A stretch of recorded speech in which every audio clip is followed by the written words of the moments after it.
Okay, for the sake of the video and the audio, I'm Scott Conway, PhD, JD. We're talking about 4P360. Obviously, everyone here knows who I am. But the part of 4P360 we're going to talk about is where do you start leadership? Because in 4P360, we already know what the four pillars are. The four pillars are being powerful, being practical, being principled, and being positive. So if this is me, and I'm learning leadership. Well, of course, normally we think of leadership. Traditional leadership is I lead down. I lead the people that report to me. I lead the people that follow me. I lead the people that I have the authority to give orders and instructions to. Conventional 360 leadership, of course, also includes leading sideways, leading to your peers, being able to lead people you do not have line authority over. And 360-degree leadership also includes leading up. So you have these three basic directions, leading down, leading sideways, and leading up. Now in our 4P360, we also talk about diagonal down leadership, leading people who are the followers of your peers, the followers of other people you may have relationship with, where you do not have line authority, but you are kind of higher up on the food chain than them, and leading in upward diagonals. Now I know we have kind of an 8 direction shape here, but what we're actually looking at here is 5 directions, because for all intents and purposes, both up diagonals are the same and down diagonals are the same. So we have 1, 2, this is also part of 2, we have 3, we have 4, of course this would also be part of 4, and then 5, and 5. Now a big part of our double O feature, the double O feature in 4P360, we have O1, which is self, and so that is how do I lead me. The O2 is reverse leadership, and that is how do I help other people lead me. So how do I help my leader lead me? How do I help my direct reports lead me? How do I help my peers lead me? Because leadership is influence, so anytime someone's going to have influence over you, they have a leadership role in your life. And part of this is you're looking at this diagram figuring, okay, we've got 7 directions here. Of the 7 directions, if I am the absolute #1 person in my company, I own the business, I have no peers, everybody who's there is underneath me. Everybody who's there is a direct report or a direct report of a direct report. So then here I am. Well, I have no up to lead because there's no one above me. I have no sideways to lead because I have no peers. I have no up diagonal to lead because, again, there's no one above me and there's no peer of anyone above me. So all of my leadership is going to be downward leadership. Now, I might do a variation of the down diagonal when I'm more directly leading someone who is a direct report of a direct report. And so it's easy to see in a company that I might end up in a situation where I might learn 4P360 and I only have 1, maybe 2 directions to lead. And it might actually end up looking like, ironically enough, that the top leader actually has the least need for this kind of leadership. If we look at the bottom side of it, you have someone who's at the bottom of the totem pole. They don't have any direct reports. There is nobody that reports to them. The highest level people that they have are the peers. So there's no one down below them, there's no one down diagonal. So everyone is either peers above them or upward diagonal. And so there you have 3 of the directions are still there. Now here's where part of the power of this is most evident. If you are not the top leader, say if you have the owner of the company, and maybe you have the executive vice president, and then you have the people down at the very bottom who don't have direct reports, 4P360 most clearly applies in this whole middle section. Everyone who has 1 or more direct reports, and everyone who has 1 or more people above them that they report to. So that these people do have an up, they do have a down, they do have a sideways, and they do have the diagonals. And then you're going to have the use for every single direction of the 4P360. So when you begin to look at the application of this, you can begin to see that this style of leadership, this actual system of leadership, has applicability even for your brand new people. Now, one of the big things to keep in mind, even if you're at the top, you might look at, okay, well, I have no up diagonal, I have no peers. So that eliminates 3 of the directions. Well, how many directions are involved in 4P360? 7. So that means you still have 4 of the 7. Now, how powerful is it if you are the top leader and you have people reporting to you, giving you information you have to make decisions on? And if you have to make the decision, that information is coming up to you from a variety of directions. Is it helpful for you to be able to train them in how to bring that information to you? Well, that is the reverse leadership. How are you going to do the reverse leadership? How are you going to teach them to come to you? Well, with 4P360, you're going to teach them to come to you. Give me the information I need, the powerful information that will help me actually make the decision. Give me the practical information. So I need to know what's actually actionable. Don't just give me your kind of big picture thing. I need to know the nuts and the bolts too. Give me the principles involved so that I can understand what's going on and why it is this way, if there is a reason. Because sometimes there's a reason for something that might not be evident, and you need to know what that is, because if you make a decision that changes something, and now that thing changes, but the reasons it was there in the first place have not been addressed. Maybe there was a problem that system was solving. It may have been unintended consequences, creating other problems, but it was solving one, and when you switch it to something else, you may recreate that problem. So you need the principles involved. And you would like the information to be positive. Don't just tell me what's wrong, tell me what we can do.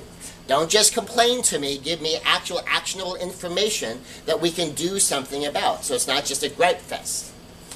And so that reverse leadership element still takes place. Obviously, the self-leadership always takes place because there's always a self to lead. And so these key components of the 4P360 are always in place, and of course, leading down in your various downward directions. Of being able to take this in and build a team that wants to work with you. And so that is huge if you're at the top. If you're at the very bottom, and you have no direct reports, no peers of direct reports, pretty much by definition, and so you've lost 2 of the directions. Well, you still have 5 of them, and it's the same thing. How can this person help their leaders, help influence their leaders, help bring the information to their leaders that will help make the leaders' decision-making clean and easy, and all the upward diagonal and all the self-leadership issues are still there. But now let's take a look even at the very top. Because this is a system of leadership, a system of how you utilize your influence no matter where you are. Suppose I own my company. I have no one over me. I am not a direct report to anyone. I don't even answer to shareholders. I own the company. I don't have any peers. There's no upward diagonal, downward diagonal. I just have everyone, straight down below me. And you go, okay, well, I'm only getting one of these directions. Well, I am still getting, of course, the self-leadership and the reverse leadership. So I get 3 of the 7 directions. But do I have a personal life? I may not have peers in my company. I may not be applying 4P360 in all 7 directions in my company, but do I have a life? If I have a life, suppose I have a spouse. Well, my spouse would be a peer. My wife is not a direct report. I don't tell her what to do and say jump and she says how high. It doesn't come down until I tell her to. She is a peer. And so I get this diagonal leadership at home. If I have kids, well, the kids would be like a direct report. When I have my friends' kids or my kids' friends, either way, that's a downward diagonal.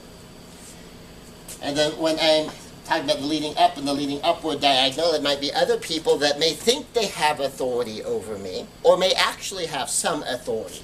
What happens when I go to the school? Who has authority over my kid? Well, they have authority over my kids down here, but I don't get to dictate school policy. They dictate school policy. They dictate the subject matter. They dictate what's on the test. And so that becomes like leading in an upward diagonal. I'm trying to have influence in a place that has authority over someone in my life, who has authority, has an impact I want to have. They get to call the shots. It's ultimately their decision. I don't get to tell them what to do, but I need to influence them in how something gets done. And as far as someone who thinks they have direct authority over me, are there regulators that may have direct authority over you in your business, in your personal life, your parents? Certainly, I probably don't have any authority over my mother. Sometimes she thinks she has some authority over me. I deal with her a lot like I would deal with someone I'm trying to influence up, because I can't tell her what to do, but neither can she tell me what to do. Now, in that sense, she's really honestly more of a peer. But because she's the mom, She thinks that she should have a level of say because she's the mom. And so I work with her just like I would lead up. And so when you're beginning to look at the power of the 4P360, you see everywhere in your life it can apply. This can go in every direction and in every area of your life. So when you're dealing with leadership, most leadership isn't actually a leadership system. It's a leadership style. And people have different styles. Sometimes people have styles that work. Sometimes people have styles that don't work. There's a lot of things in leadership that when you look at your leadership, you have things that do work, you have things that don't work. You have things that are because of, and you have things that are in spite of. When you have a part of your leadership that is a because of, that is because I have this trait, because I do this thing, I create this result. Other parts of it are in spite of, is even though I have this trait, even though I do this thing, I still somehow managed to succeed. And this is in your personal life as well as in your professional life. And so when you're looking at some of these things and you have an actual system, the system will help you determine more of what's the because of, what's the in spite of. When you just have a leadership style that's very individual, you might just lump all of these together. There are people who actually honestly believe that part of their success in leadership is because they're so mean. The part of their success in leadership is because they beat people down. The part of their success in leadership is because they yell at people, because they scream at people. The part of their success in leadership is because they don't listen to anybody. And they really think that's part of the because of, because that's their style. But when you have an actual leadership system, you see, okay, well, that's very negative. Is sometimes negative necessary? Yes, sometimes negative is necessary. But is it being used in ways that's burning down the relationship so that when it does become necessary, it's just more of the same? Now, by the way, when a generally positive 4P360 leader goes negative, like all of a sudden, it is shocking to people, which makes it that much more powerful. So when you tell someone, look, I have tried to be nice about this. I have tried to behave like professionals, expecting that you are going to be able to step up and do this, and that hasn't happened. And you push, and that is unusual. That is shocking. But when you do it all the time, when you're known as someone who pitches fits, known as someone who throws tantrums, known as someone who just chops people down, they ignore it because that's just them, ignore it, that's just what they do. And you lose the impact. And people who do this tend to then get more negative and more negative and more negative until you become like that one executive I had talked about that would yell and scream and cuss people out, was even throwing things at executives, throwing things at professionals. Because that was his style. That's how he got things done. And when people started to ignore him, then he just escalated until eventually he created the top global competitor for the company that he worked at, because he alienated some of his very top, very best people. So with the 4P360 as an actual system, you have a system of leadership that allows you to evaluate every element of anyone's leadership. Is it powerful? Is it actually getting the job done? Is it practical? Is there a use for it? Is it fixing the problem, or is it creating additional problems? Is it making some things worse? Is it fixing the immediate problem at the cost of a long-term problem? Is it principled? Does it work this way because it works this way for a reason? Is it based upon values? And is it positive? Does it handle this in as a positive, respectful, uplifting, connecting, relationship-building way as possible so people will want to be on your team?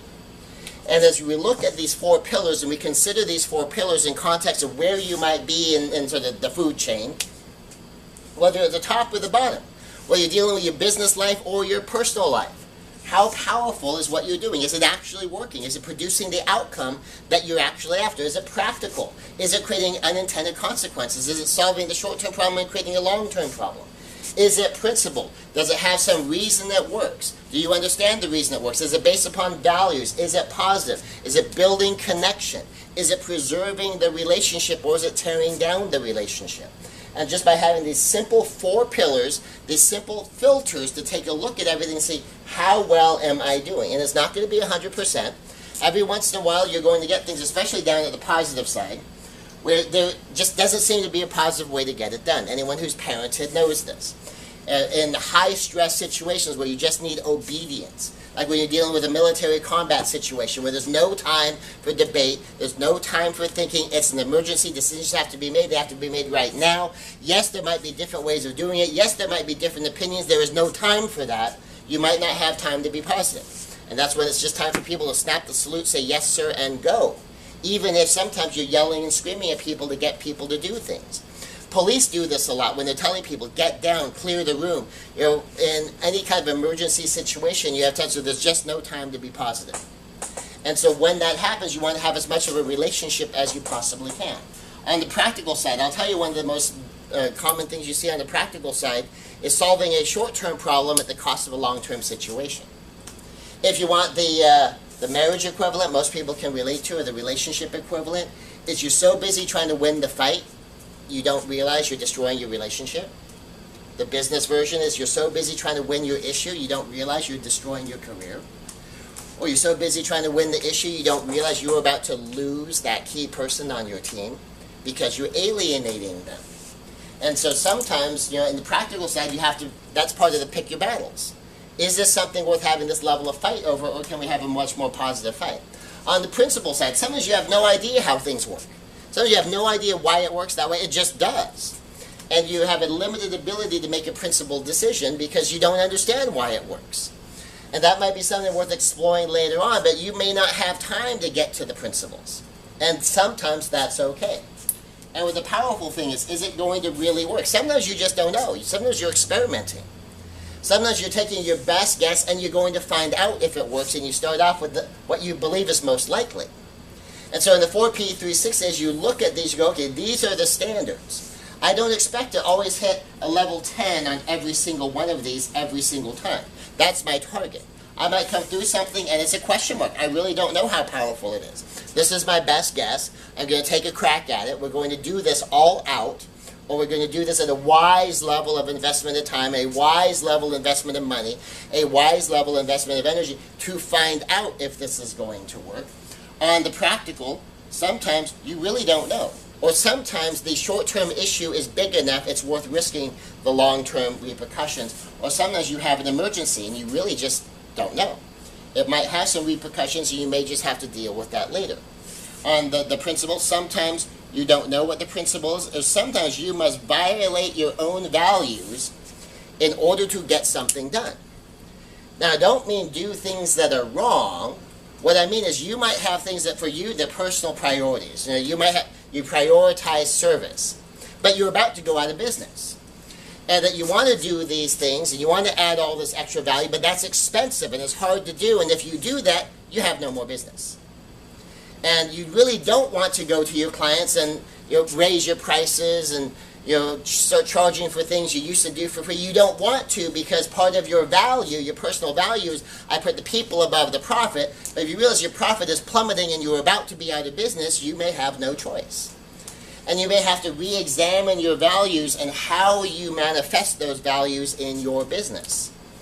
So sometimes you put value on things, and the values that you place end up undermining your mission, end up undermining your goals, end up undermining your whole purpose for being here, because it then destroys your very ability to do it. And this is, by the way, a relationship thing in general.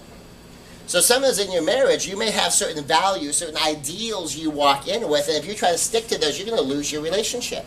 You're going to lose your friend. You're going to alienate your kids.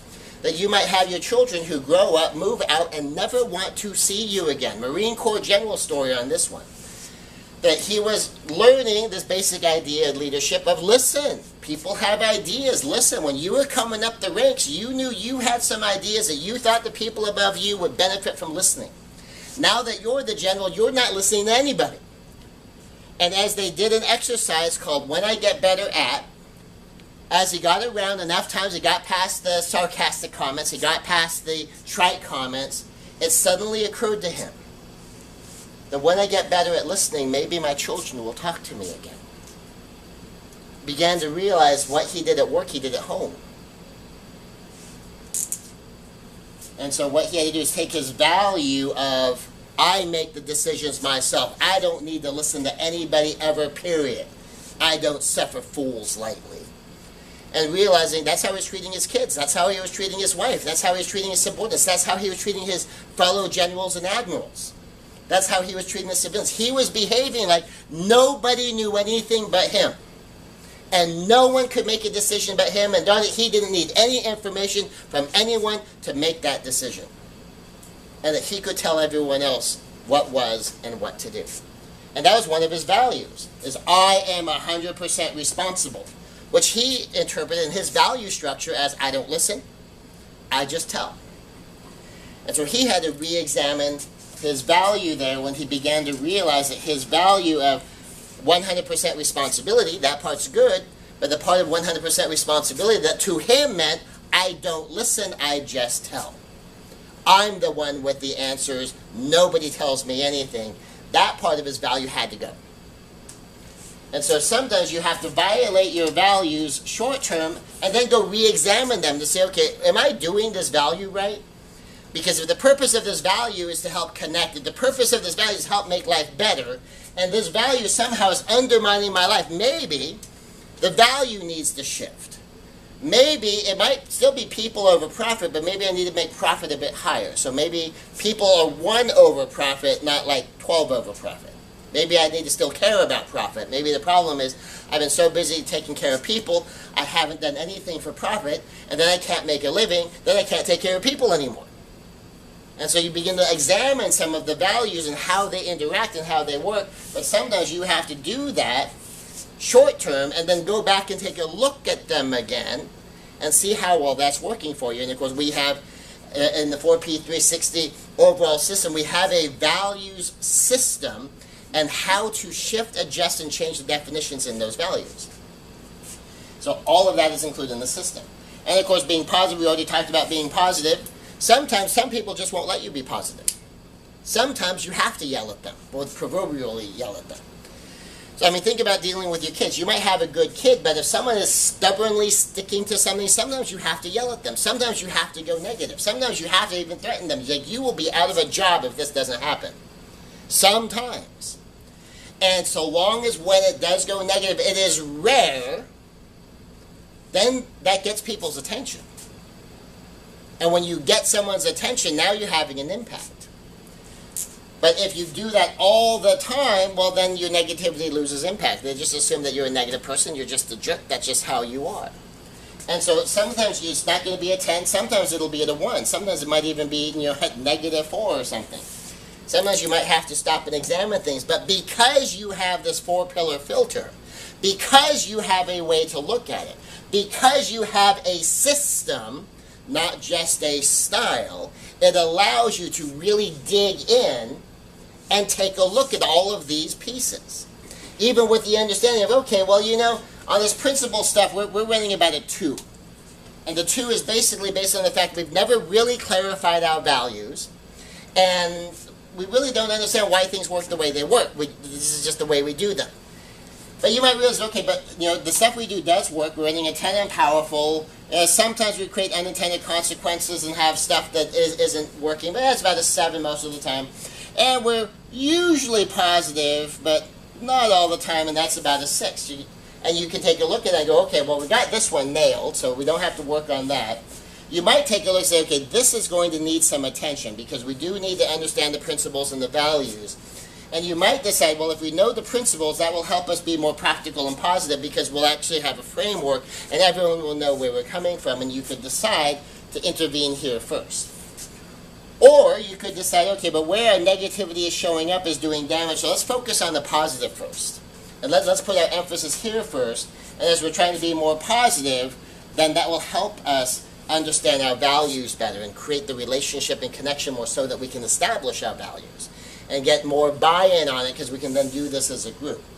And so this system of being able to rank where you are on each of the pillars then allows you to see where you want to intervene and then see how you want to intervene.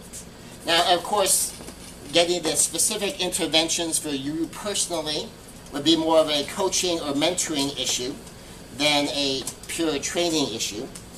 Figuring out where the specific interventions are for your company would be more of a consulting issue than just a training issue.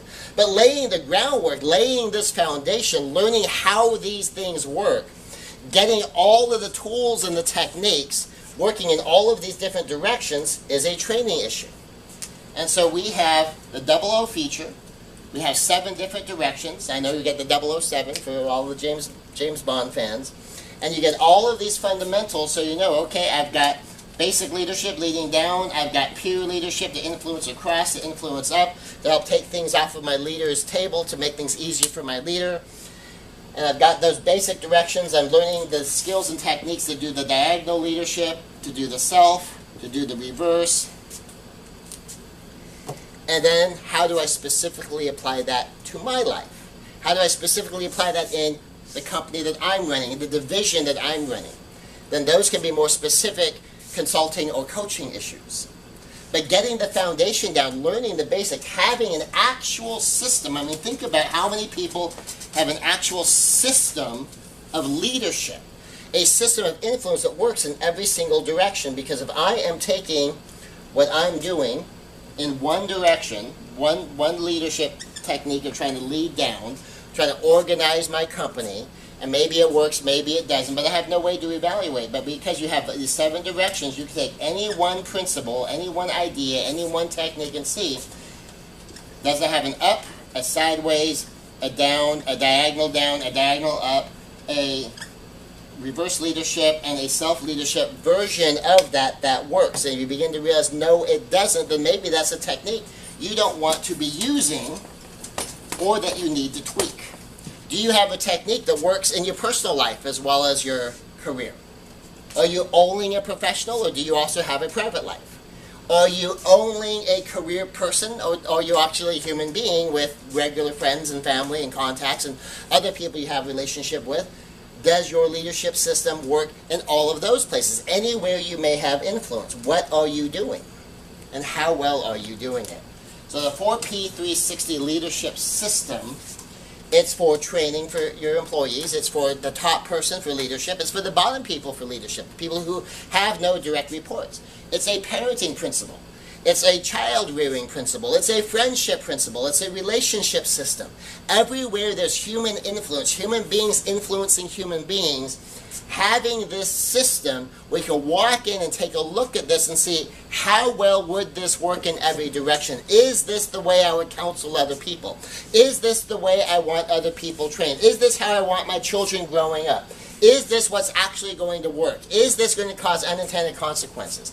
Is this going to be value-based and work on a system of rules? Is this going to be positive and relationship building, or is it going to be relationship destroying? How do I want to do this as a human being, a person with a whole life? You are a whole person. You have a whole life. And this is for your whole life. So that is the 4P360 leadership system as it applies, no matter where you might be in the totem pole, where it applies in both your professional life and your organization and in your private life and your family and your relationships. And how powerful a system this is when you realize, of course, you're not going to do perfect 10s on every single level. You're not going to do perfect 10s in every single direction. But it gives you a system to then diagnose that and say, okay, where am I going to go to work first? What do I need to do to take that 2 up to a 4? To take that 4 to a 5? What do I need to do to take that 6 to a 7? What do I need to do to take that 7 to an 8? And on some of the things, when you begin to look at it and you have a system to do that with, it allows you to be that much more powerful, that much more effective, and to master the art of practical leadership. Thank you.